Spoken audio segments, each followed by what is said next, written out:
you're already subscribed, welcome back. Thanks for subscribing.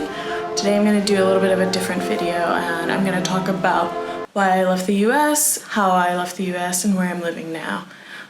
So this video, disclaimer, is not to make anyone feel bad about the US, but personally for me it was just not the right place. I didn't really see myself there long term, and who knows, maybe in the future I'll go back and decide that I want to live there, but right now I just don't really see myself there. So comment below where you're watching from, and you can follow my story a little bit closer on my blog. I also have an Instagram page that is in the description.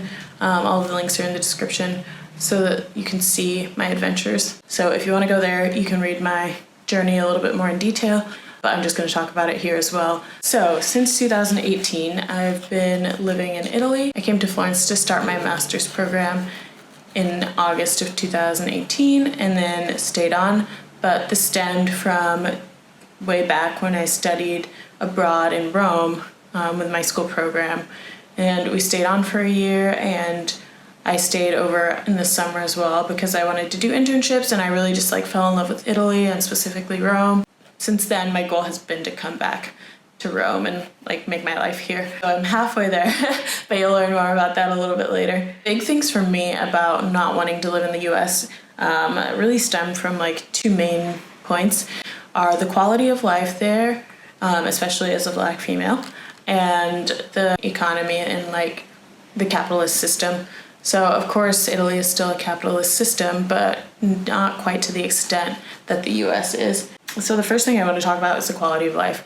Here, you don't have to make a lot of money every month to really live well. I mean, rents are relatively cheap compared to what they are in the US. Every week I spend probably 30 euro max on groceries, so that's less than 200 euro a month to eat, and that's not even bad food. That's getting produce, meat, grains, and occasionally eating out. So I really love that I don't have to work in a corporate setting to be able to afford a decent life. Another thing that really turns me off from the US is racism. I mean, we all know the situation in the US and how things have never really been equal for people of color, and they still aren't. And so I just find it a little bit easier here to navigate the system. Not to say that Italy doesn't have its own racism, but I like to term it as racism light, which is kind of people are more prejudiced, I'd say, than more systematic about the issue. And of course that has been exacerbated by the European migrant crisis and of course Italy's high unemployment rate. I understand the reasons for the prejudice here, and that's definitely not right, but I think it's more tolerable and more visible than it is in the US, in the terms that if someone really doesn't like you because of your race, you'll know it right away, and so you can know to avoid that person. Whereas in the US there's so many different systems that can affect me that I wouldn't even know about, or that I can't really, there's no obvious or explicit telltale that I can always combat or avoid. Or another thing I really don't love about the US is the capitalist system, and in particular student debt. So if I had to do over the whole thing, I would definitely have considered going to school outside of the US, just because student loan is not really a thing here, and people, pay very little for university. In Italy, the more expensive programs are probably 2,000 euro a year, and if you consider that most degrees, undergraduate degrees here, are 3 years, that's 6,000 euro for a degree, which is not bad. And if you do the 5-year program, which is an undergraduate degree and a master's, then it's 10,000, which is not even half of what 1-year tuition would be at any well-known US university. So the last thing that really turns me off about the US right now, and I'm sure many people have opinions about this, is the current political climate. And whether you're on the left or the right side, doesn't really matter. I think we can all agree that things aren't ideal right now. And with the upcoming election, I'm hoping that things will start to look more positive, but considering that I haven't really been planning to come back to the US in for at least the next 5 years. I mean, I'm kind of removed from it, but I still don't love seeing from abroad how things are going back home. And it actually makes me worry about my family, and yeah, it's not great. So that's another thing. Sorry, I keep looking down. I have my notes here for the video. So I'm going to talk about some of the things that did attract me to Italy initially and why I want to keep living here, at least for the near future. So one of the big things is the slower social lifestyle. So people really place a lot more value on relationships, on family relationships, on friendships. And so I find that people are more warm. It's not necessarily right away that, I mean, everyone kind of has that stereotype of the big Italian family that embraces you. And that's true to a certain extent, but it's not like if you're walking on the street and you just like meet someone in the supermarket, they'll be your best friend.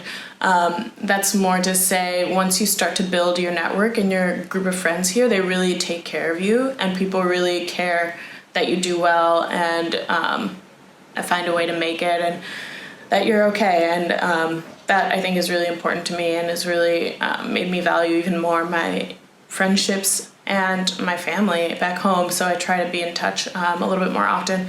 But I don't know, even like an example is that like 4 years ago, I stayed with the host family in the north of Italy, and even up to now we're still in touch. Like I went to visit them last year in 2018. I spent Christmas with them. Like it really runs deep. I love that part of Italy.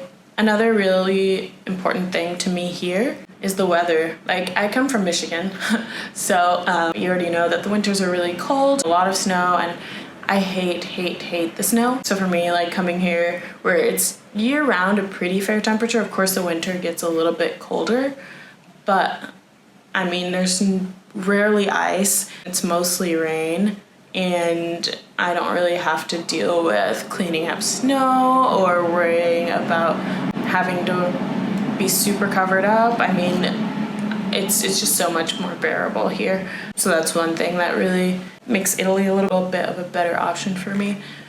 And then lastly, I really love using my Italian. So I studied Italian in my undergrad as a double major, and then I did a master's in Italian culture and literature. And so for me, like, there's nowhere else I could really stay that I would be able to use it on a regular basis.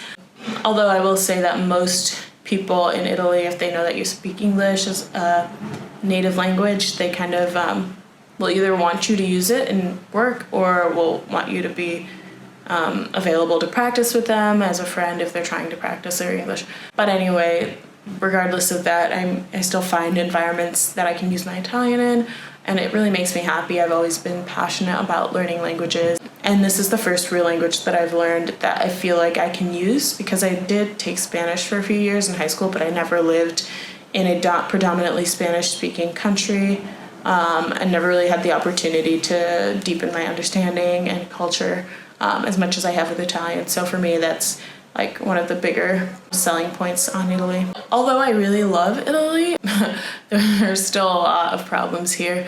And one of the biggest things, especially for foreigners who are outside of the European Union, is visas and permits to stay. So I'm still on a student permit, and we'll see how that goes by the end of the year. But the easiest way to come into Italy is to come in on a student permit, which is what I did when I was doing my master's program. So there are one of two ways to convert your student permit to a work permit. Either you get a degree from an Italian institution, so recognized by the Italian Minister of Education, and that way you are not subject to what they call the Decreto Flussi, which is the quota of how many foreigners per year are able to work in Italy. And that way you can stay on for, I think, a year or so after your degree without having to worry about having an employer sponsor you right away to get a work permit. Or the other way is you just have an employer sponsor you from the beginning. So they will tell the Italian government, look, like this employee is doing work that we can't really find any other Italians or Europeans to do, and so we're looking to sponsor them for the position. We'll send a request to the Minister of Foreign Affairs, and then to do a work visa, and then once you come into the country, you can apply for the work permit. but it's all a long process regardless, taking a minimum of 3 to 4 months, and in my case, or the worst of cases, up to years to actually have the work permit in hand. I guess it all depends on your situation. So the bureaucracy here is crazy. And another thing that makes it even worse is that none of the bureaucratic offices communicate with each other. That's annoying because in the States, everything's pretty well connected in one system. I mean, if your name and address is somewhere, they're gonna be able to find it somewhere else in a bureaucratic system. But here, like, no one knows anything about you. No one knows which office to send you to get answers to your questions. Nobody knows the answers to your questions. And if they refer you to somewhere else, it's not as if they have another contact in that office to tell you to talk to. They just kind of let you go. It's kind of a wild goose hunt to figure it out, honestly. So that's a downside because it's been a long year. Another thing that really sucks about Italy, and probably more for the locals than it does for foreigners, because many foreigners who come here are really scrappy and really want to make it work, and so will do kind of anything to get a job or find a stable, semi-stable situation. And that is a high unemployment rate. So especially in the south of the country, I think more than the north, there aren't as many jobs for young people who graduate from university. And here, the opportunity to do a secondary education is a right for everyone. And so people, almost everyone who's young goes to school. I don't really know anyone in Italy who's in their early 30s who hasn't gone to university. I mean, it's very rare that you find someone who hasn't gone to university. And so many young Italians, once they finish school, especially if they come from a southern region, will either move north. And I think from, let's say, about Rome, further north is where people can find jobs and careers and kind of make a stable life, or they'll even move abroad. And so a lot of people go to the UK, which is going to be difficult that it's not an option for them anymore, or go to the UK, go to other countries, the USA, Germany, etc., to find work. That's unfortunate. And one other thing is, like I mentioned before, there's still discrimination. I haven't had many instances of personal discrimination, but I know that it happens, and I don't know, I think there's just kind of a general opinion, especially with immigrants, but mostly like Northern African, Middle Eastern immigrants that come into Italy, and people just kind of have a specific idea of them, which is unfortunate, and they don't really have access, I think, to the same kinds of opportunities that an American moving to Italy would. So that's another thing that isn't really the best about Italy. So if you've gotten this far, that is my take on why I left the US. I hope you enjoyed the video. Thanks for watching. Don't forget to comment, like, and subscribe if you want more content. And comment below if you guys want me to do a video on how I moved to Italy, like what was the process that I took and what were my steps that got me up until here. So, bye.